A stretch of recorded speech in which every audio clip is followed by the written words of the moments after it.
Kinben Book 5, Chapter 69.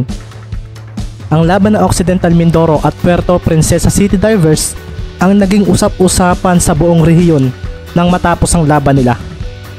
Habang ang mga taga-Palawan, lalo na sa capital city, ay nagdiriwang sa kanilang pagkapanalo dahil sa 6 na lamang nila sa natitirang 20 seconds ng laro, ay bigla na lang sinira ni Kyle Lastimosa ng mga sandaling iyon. 3 tres at 2 steals ang kanyang ginawa na maging ang coach ng Divers ay hindi makapaniwala na mababaliktad nito ang larong iyon nang hindi inaasahan. Mula nga sa bahay ng mga Barrientos kinagabihan ng araw na iyon ay makikita si Calvin na nakaupo sa may bintana ng kanyang kwarto. Nakatingin siya sa malayo at inaalala niya ang nangyaring clutch moments ni Lastimosa kanina. Parang nakita ko rin ang galawang iyon kay Kyrie noon.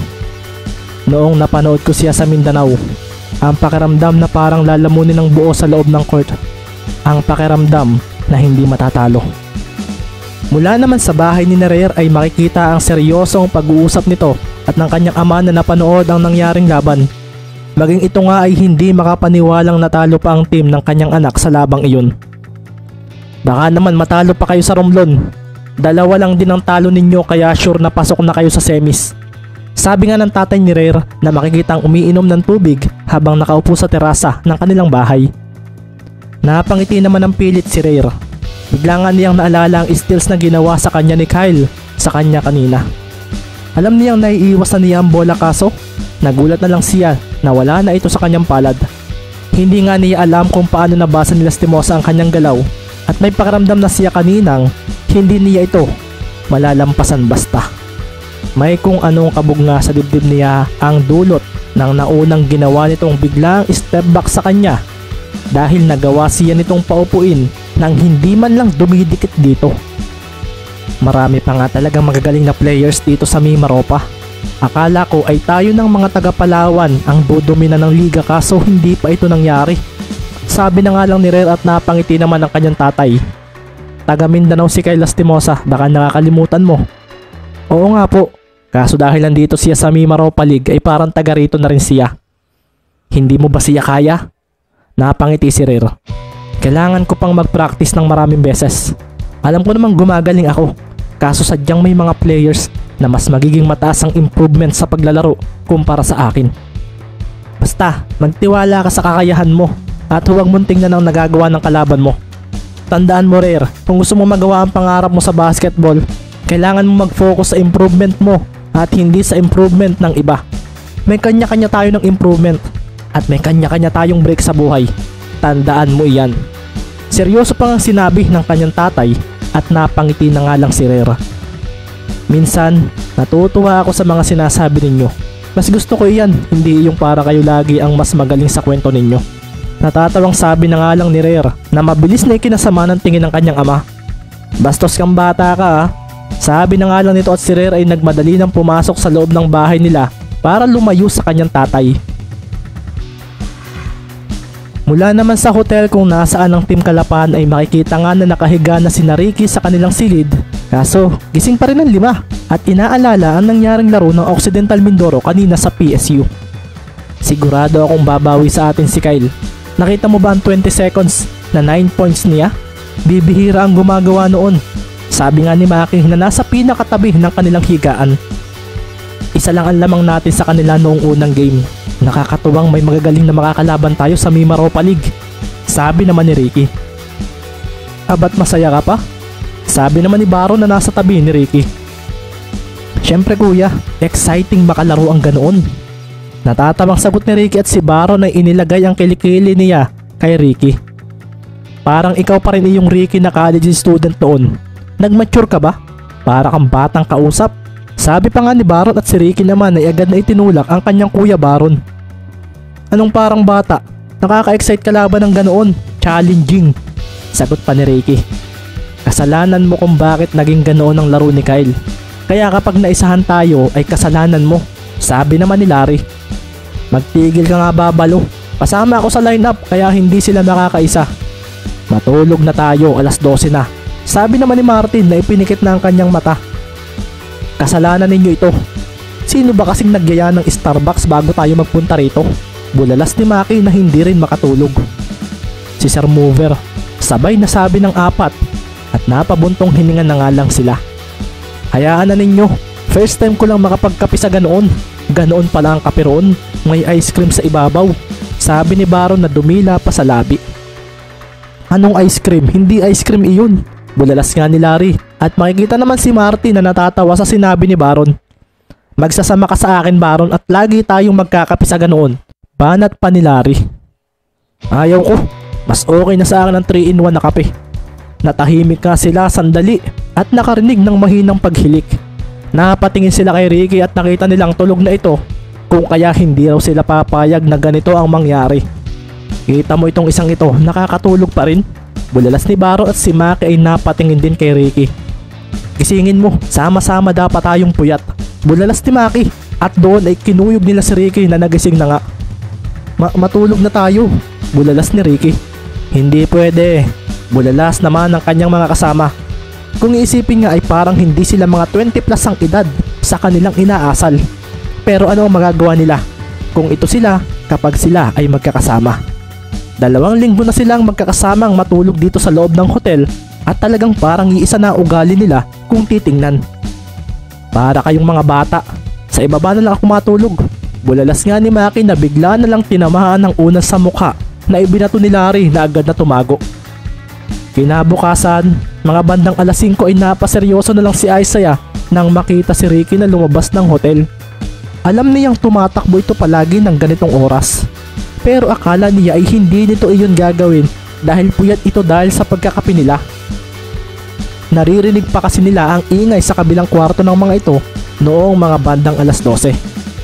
Kakaiba talaga ang batang ito. Sabi na nga lang ni Isaiah matapos ubusin ang kapeng kanyang binili sa hotel. Habang tumatakbo nga si Ricky ay hihikab-hikab pa siya. Hindi nga niya namalayang nadalo na siya ng paan niya sa isang basketball court na nakikita niya rito kapag umaga. Mga kalahating kilometro ang layo nito mula sa hotel. Madalas na walang naglalaro rito, pero sa pagkakataong ito ay may nakita siyang isang lalaki na nagbabasketball doon. Tumingin nga siya sa kanyang relo. Pwede pa naman daw sigurong mamaya siya bumalik dahil wala naman daw silang laro ngayon. Pahinga day raw ito para sa kanya. Kaso dahil may bolang dala ay yung nakita niya ay parang maganda raw makisali sa nasa court na iyon. Lumiko nga siya at dumiretso doon. Pagdating niya sa court ay nakita niya na isang teenager pala ang naglalaro. Nakasuot ito ng Lakers jersey at habang nagpa-practice ito ng shooting ay pinapanood niya kung paano ito bumitaw. May pumapasok at may sumasablay. Mas matangkad nga ito kay Ricky at sa tantya niya ay nasa 6'0" ito. Hindi nga siya nito napapansin hanggang sa bigla nilang tumalbog ang bola palayo rito nang magsala ito ng rebound. Dito na nga siya napansin ng batang iyon at nang makita siya ay napaseryoso ito. Sinambot ng paa ni Ricky ang bola at tinampot ito. Yo, pwedeng makisali sa iyo? Nakangiting tanong ni Ricky at mula sa kanyang pwesto ay bigla niyang pinakawalan ng bola. Isang hakbang mula sa gitna ang kanyang pwesto at nang halitin ng bola ang basket ay automatikong napangiti ang batang nakakita noon. Ang galing! Sambit nga nito at nang kuhanin niya ang bola ay bigla siyang tinanong ni Ricky Mendez. Ano nga pala ang pangalan mo at ilang taon ka na? Makikitang medyo napapayuko ang batang iyon. Napangiti rin nga siya ng pilit. Hari po sir, 17 po. Wow, 17 ka pa lang? Mas matangkad ka na sa akin. Tugon naman ni Ricky na may pagkagulat na lumapit sa bata. Mukhang magiging magaling kang basketball player sa future. Dagdag pa nga ni Ricky na lalong ikinahiya ng bata. Salamat po. Kayo po ba si Ricky Mendez? Tanong nga ni Harry at agad namang tumango si Ricky. Ang galing po ninyo. Natalo ninyo sina Kuya Rare at Calvin. Napangiti naman si Ricky. Hindi ko sila natalo.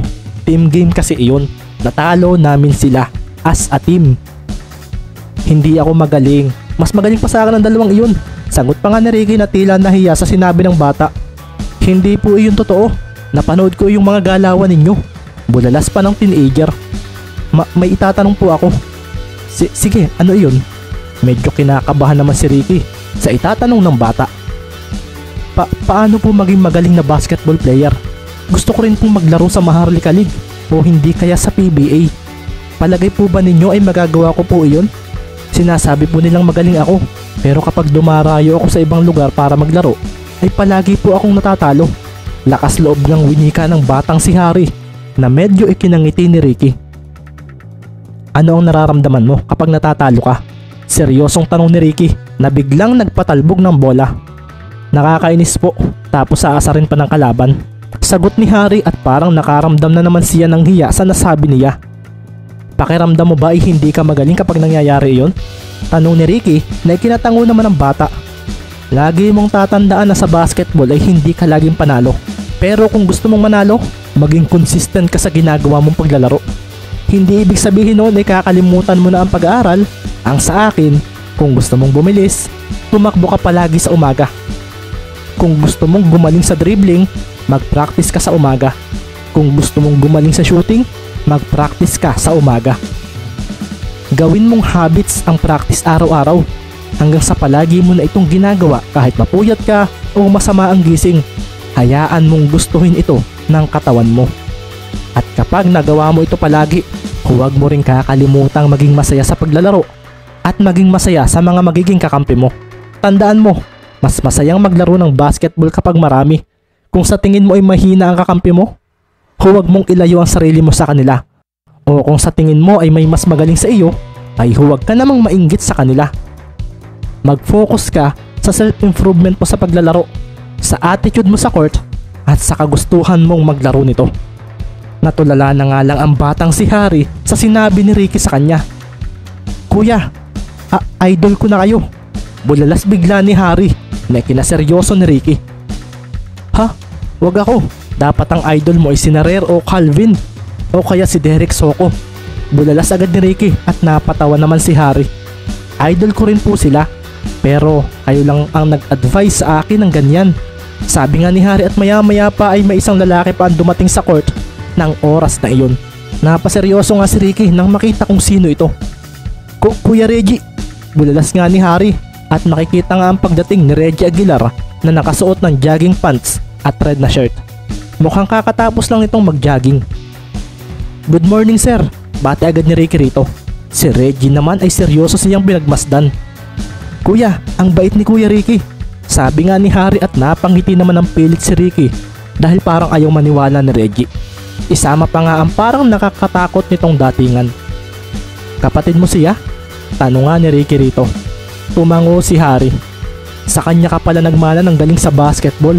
Sabi nga ni Ricky at si Reggie ay biglang napangiti ng hindi inaasahan. Hindi nito napigilan ang matuwa sa sinabi ni Mendez. Siyempre, ako ang kuya niya. Siya, baka pwede kitang maka one-on-one, Sir Reggie. Biglang bulalas nga ni Ricky Mendez at bigla ring umihip ang hangin ng mga oras na iyon. Ang nangingiting mukha ni Aguilar ay biglang naging maangas at napatawa. Sige, game. Alam kong magaling ka, kaya gagalingan ko. Magandang warm-up din ito ngayong umaga. Sabi nga ni Aguilar at agad na napangiti si Ricky na ibinigay muna kay Harry ang kanyang gamit. I-cheer mo ako, Harry. Si Sir Ricky ang idol ko, kuya. Bulalas ni Harry na ikinangiti naman ni Ricky. Kita mo itong kapatid ko. Sa kuya nagmana ng galing pero palaging iba ang idol. Parang may mali. Bulalas nga ni Reggie na ipinasa na kay Ricky ang bola. Okay lang iyan. Ang importante ay ginagawa niya ang kanyang gusto. Sagot naman ni Ricky nang sambutin niya ang bola. Game na. Dagdag pa nga ni Ricky at dito na niya pinatalbog ang bola laban sa malaki niyang bantay na si Aguilar. Wala man lang kakaba-kaba ang Mendez na ito. Nasabi na nga lang ni Reggie sa sarili at nagsimula na nga ang hindi nila inaasahang 1 versus 1. Sabi na nga ba at si Kuya Ricky ang mananalo? Natatawang wika ni Harry habang naglalakad sila ng kuya niyang si Reggie pauwi. Alam ko naman, wala ka man lang kasuport-support sa kuya mo. Huwag ka sa aking hihingi ng pera ah. Hindi naman kita ilalakad kay ma'am. Biglang wika ni Harry na ikinangiti na lang ni Reggie. Ang dami mong alam. Sabi na nga lang ni Reggie sa kapatid niyang kanyang inakbayan. Habang naglalakad nga silang dalawa ay hindi niya maiwasang makaramdam ng tuwa. Anong mayroon sa Mendez na iyon? Natalo ako sa one-on-one namin pero ang saya palang kalaro ng isang iyon. Pakaiba. Kahit inaasar ko ay parang wala lang sa kanya. Umuwi ba si Papa kagabi? Tanong pa nga niya sa kanyang kapatid. Hindi kasi siya natulog sa kanilang bahay dahil ang sinamahan niya ay ang kanyang team. Hindi baka sa babae niya umuwi. Iyak nga ng iyak si mama. Sagot naman ni Harry at ang mukha ng dalawa ay napaseryoso. Dapat kasi pinapalayas na iyon ni mama. Nagpapakamartir pa sa ganoong lalaki. Nasabi na nga lang ni Reggie na biglang nagbago ang imahe ng mukha. Wala tayong magagawa. Iyon ang gusto ni mama. Hayaan mo kuya, kapag naging sikat ako at maraming pera dahil sa basketball, sa malayo na tayo titira ni na mama. Ikaw kasi kung saan saan mo ginagastos ang pera mo, dapat hindi mo ginagastusan iyong mga maling babae. Biglang tumakbo si Harry. Sira ulo ka, bumalik ka rito. Saan mo pinagkukuha ang mga ganyang kalokohan? Sigaw ni Reggie. Ang dalawang bagay nga nagpapasaya kay Reggie Aguilar, ang kanyang kapatid na si Harry at ang basketball.